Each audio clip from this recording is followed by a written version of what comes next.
మహాశివరాత్రి వేడుకలకు ఉమ్మడి మెదక్ జిల్లాలోని శైవ క్షేత్రాలన్నీ ముస్తాబయ్యాయి. ఆలయాలకు వచ్చే భక్తులకు ఇలాంటి అసౌకర్యం కలగకుండా ఏర్పాట్లు చేస్తున్నారు. ఈ సందర్భంగా సంగారెడ్డి జిల్లా కేంద్రంలోని జ్యోతిర్వాస్తు విద్యాపీఠంలో ఏర్పాటు చేసిన రుద్రాక్ష శివలింగం ప్రత్యేక ఆకర్షణగా నిలిచింది. తెలుగు రాష్ట్రాల నుంచే కాకుండా కర్ణాటక, తమిళనాడు నుంచి కూడా భక్తులు తరలి వస్తారన్నారు. జ్యోతిర్వాస్తు విద్యాపీఠాధిపతి మహేశ్వర సిద్ధాంతితో మా ప్రతినిధి P V Rao face to face. Mahashivratri పర్వదినానికి ఉమ్మడి మెదక్ జిల్లాల నుండి శైవ క్షేత్రాలన్నీ కూడా ముస్తాబవుతున్నాయి. మనం ఇప్పుడు ఫసలవాదిలో ఉన్నాము. ఫసలవాదిలో ఒక ప్రత్యేకమైనటువంటి శివలింగాన్ని ఏర్పాటు చేశారు. ప్రతి సంవత్సరం ఒక్కొక్క వినూత్నంగా ఇక్కడ మహాశివరాత్రి ఉత్సవాలు జరుగుతుంటాయి. జ్యోతిర్వాస్తు విద్యాపీఠంలో ఏర్పాటు చేసిన ఈ యొక్క ప్రత్యేక శివ లింగాన్ని గురించి మనం తెలుసుకునే ప్రయత్నం చేద్దాం. జ్యోతిర్వాస్తు విద్యాపీఠాధిపతి ఉన్నటువంటి మహేశ్వర సిద్ధాంతి మనతో పాటు ఉన్నారు. వారిని అడిగి మరిన్ని విషయాలు తెలుసుకునే ప్రయత్నం చేద్దాం. చెప్పండి స్వామి, ప్రతి సంవత్సరం జ్యోతిర్వాస్తు విద్యాపీఠం వినూత్నంగా ఒక్కొక్క కార్యక్రమాన్ని తీసుకుంటుంది. గత ఏడాది భస్మ శివలింగం, అంతకుముందు పత్రల శివలింగం చేశారు. ఈ సంవత్సరం ఏం చేస్తున్నారు, ఏం చేయబోతున్నారు? జై గురుదత్త.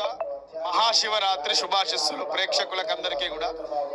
ఈ సంవత్సరం శివరాత్రి అత్యంత వైభవోపేతంగా ఆశ్రమం నందు నిర్వహించడం జరుగుతుంది. రుద్రాక్ష స్వయం రుద్ర భవత్యేవ నసంశయ అని శివపురాణం యొక్క వచనం.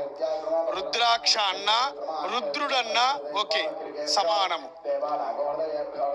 కోటి రుద్రులకు ఒక్కసారి మనం అర్చించేటువంటి భాగ్యాన్ని శివరాత్రి నాడు శ్రీ జ్యోతిర్వాస్తు విద్యాపీఠం ఏర్పాటు చేయడం జరిగింది.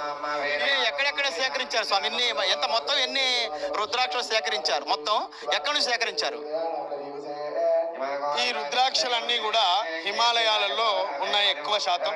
మన భారతదేశంలో కంటే నేపాల్లో ఎక్కువగా లభిస్తాయి. నేపాల్లోని పశుపతినాథ్ దేవాలయం కాఠ్మండు, అక్కడి నుండి ఒక 600 కిలోమీటర్ల దూరంలో మురంగి అనేటువంటి ప్రాంతం ఉంది. ఆ మురంగి నుండి సంగ్రహించడం జరిగింది. ఇందులో 2 ముఖాల నుండి సుమారు 14-15 ముఖాల వరకు రుద్రాక్షలు ఉన్నాయి. అన్ని రకాల సైజులు ఉన్నటువంటి రుద్రాక్షలను రుద్రాక్ష వృక్షాల నుండి భక్తి శ్రద్ధలతో ఆశ్రమానికి తీసుకొని రావడం జరిగింది. ముఖ్యంగా దేశంలోనే ఇంతవరకు ఇన్ని స్థాయిలో అంటే మొత్తం ఎన్ని రుద్రాక్ష మొత్తం ఎన్ని రుద్రాక్షతో చేశారు దీన్ని? దేశంలో తొలిసారి అనుకోవచ్చా?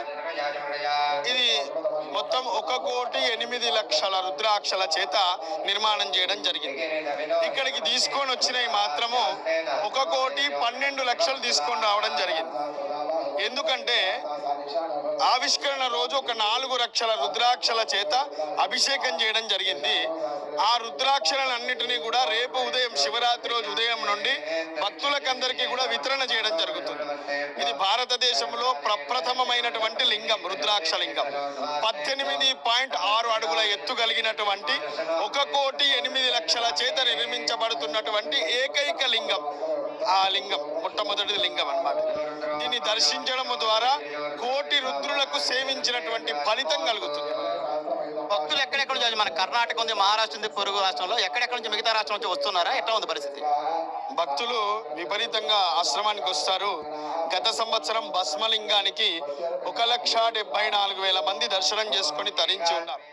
ఈ సంవత్సరం ఇప్పటికే సుమారుగా 10 నుండి 30,000 మంది దర్శనం చేసేసుకున్నారు. రేపు ఉదయం 5 గంటల నుండి వచ్చిన ప్రతి భక్తుడు ఇక్కడికి ఎవరు వస్తారో వాళ్ళందరూ కూడా ఆ మహా ఈశ్వరునికి 18.6 అడుగుల ఎత్తు కలిగినటువంటి ఈశ్వరునికి ప్రతి భక్తుడు అభిషేకం చేసుకునేటువంటి అవకాశాన్ని విద్యాపీఠం కల్పన చేసింది. కాబట్టి 2 లక్షల పైచిలకు రేపు ఇక్కడికి రావచ్చు జనం అంతా కూడా. ఇక్కడ సరిహద్దులో ఉన్నటువంటి మహారాష్ట్ర, కర్ణాటక, ఆంధ్ర, తమిళనాడు, మధ్యప్రదేశ్ నుంచి కూడా రేపు రాబోతూ ఉన్నారు ఈ కార్యక్రమానికి. ఇదే పరిస్థితి మొత్తం మీద చూసుకున్నప్పుడు దేశంలోనే తొలిసారిగా 18 అడుగుల పైచిలకు రుద్రాక్షలతో చేసినటువంటి ఏదైతే ఉందో ఈ యొక్క శివ లింగం ఏదైతే ఉందో దీన్ని తయారు చేశారు. రేపు పొద్దున 1,50,000 మంది పైగా భక్తులు వచ్చే అవకాశం ఉంటుంది. అన్ని ఏర్పాటు చేశామని చెప్తున్నారు. దేశంలోనూ ఈ తరహాలో ఈ యొక్క శివలింగాన్ని ఏర్పాటు చేయడం జరిగిందని కూడా మహేశ్వర సిద్ధాంతి చెప్పే పరిస్థితి మనకు కనిపిస్తా ఉంది. కెమెరా పర్సన్ వినోద్తో పివి రావు, 10 టీవీ, సంగారెడ్డి జ్యోతిర్వాస్తు పీఠం నుంచి. ఇవి సూపర్ 6 అప్డేట్స్. Keep watching.